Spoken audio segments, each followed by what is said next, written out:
A woman in Georgia was hit with a surprise bill from the emergency room, even though she waited in the emergency room but didn't receive any treatment. She waited so long that she ended up leaving without seeing a doctor. And it was for a pretty serious injury. So Taylor Davis said that she went to the Emory Decatur Hospital ER in July for a head injury.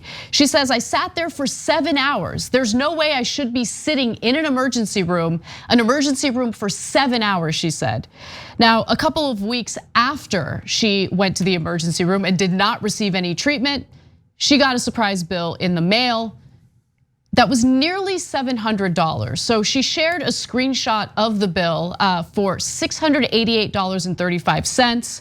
She actually thought it was a mistake, as most normal people would think, because again, she didn't get to see a doctor. She received absolutely no treatment. The only thing that happened was she showed up to the emergency room, checked in, and then waited for 7 hours without any treatment. Now, she did reach out to the hospital to try to figure out what's going on. She thought this was a mistake.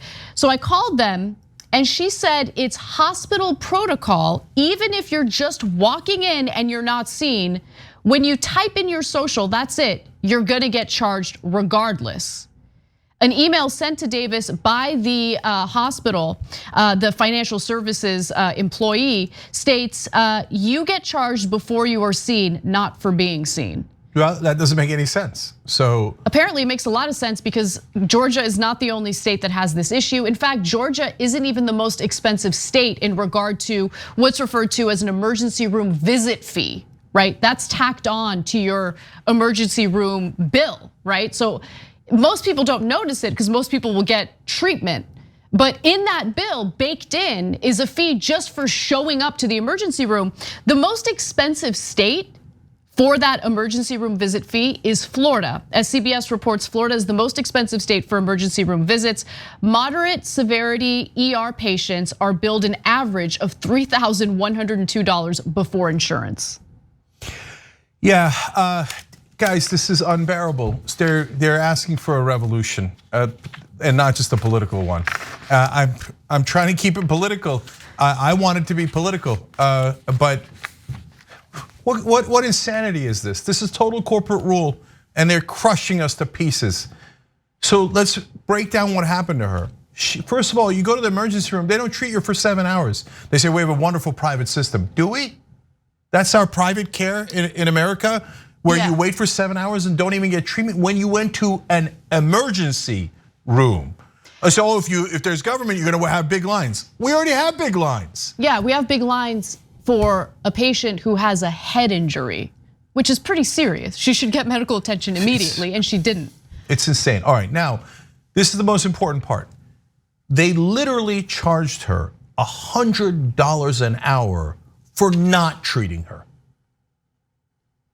Every hour that she waited there, not being treated with a head injury, they charged her $100 for not treating her. And then they have the audacity to write emails telling them, well, as soon as you step in, the minute we start not treating you, we're charging you. No, that's Alice in Wonderland. By the way, it doesn't happen in any other country. Our corporate media is gaslighting you, telling you this is normal. This is not normal. Government tyranny, hey, right wing, hey, idiots. Government tyranny isn't the mask or the vaccine. It's making you pay this bill for no goddamn reason. No. The thing is, tyranny is bad when the government's involved, right? But tyranny, good when it's done by corporations. So corporate tyranny, awesome. By the way, I believe that tyranny in any case is awful, which is why I think we should decommodify healthcare completely. There shouldn't be a profit motive behind it. The fact that there's a profit motive behind it with a flaccid, Congress that refuses to do anything about it allows them to do this kind of stuff without ever being held accountable. There's no regulations preventing them from doing this. They do it because they can. So look, this is, for whatever it's worth, let's start a hashtag corporate tyranny for stories where corporations absolutely rob you blind and your government does nothing to help you. So Bernie calls it democratic socialism, I call it democratic capitalism, but it's the same thing. The idea is relatively the same thing. The idea is in democracy is supposed to check the excesses and the abuses of big business. If you just leave big business to run things, what are they going to do? They're going to maximize profit. We all know this because we're not reporters. Reporters go, I don't know what companies are going to do. Do they make a profit? Is that what they try to do? They try to maximize it? I never heard of that. So because why? Because they're part of corporate rule. They're part of corporate tyranny.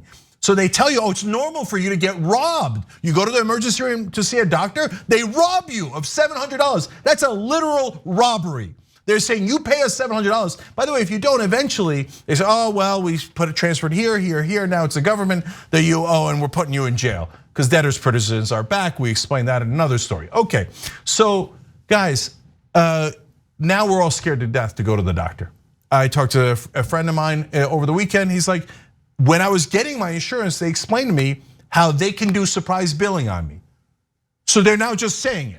Yeah. Oh, we're gonna do a surprise. They said they could send my lab tests to a doctor that's out of network and I'll never know it.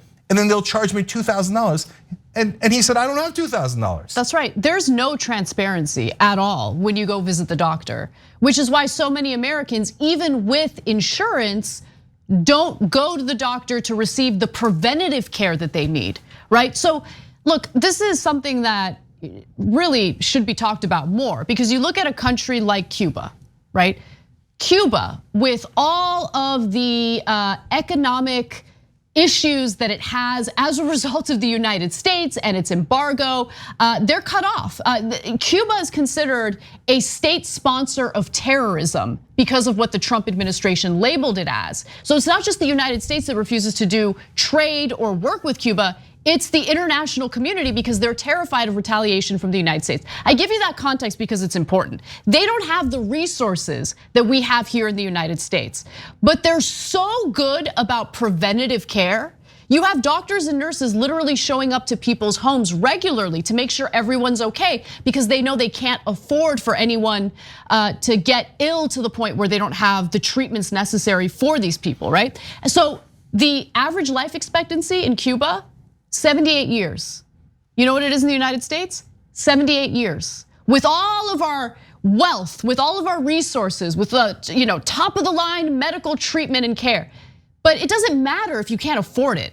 And we don't do anything about preventative care in this country. We discourage people from getting preventative care. So guys, it's not to say that Cuba's a paradise. That's the right-wing talking points that they say about that we think, right? It's to say that we're really rich in America, collectively, and Cuba isn't for all the reasons that Anna explained. But if you think it's for other reasons, it doesn't matter. You know Cuba's poor, and they got cars from the 1950s, etc. But even they can afford to actually give healthcare to their citizens. They prioritize it, and so we have the same life expectancy, but on almost every other measure, the Cuban people are actually healthier than the American people, even though they're that poor. That means that we can definitely afford it. Our government is choosing not to give us health care. And so when you get robbed by these corporate health corporations with the surprise bills, and you will almost all of you will get robbed. You will all get surprise bills because when the government does not stop them, they go, oh, well, this is like we won the lottery.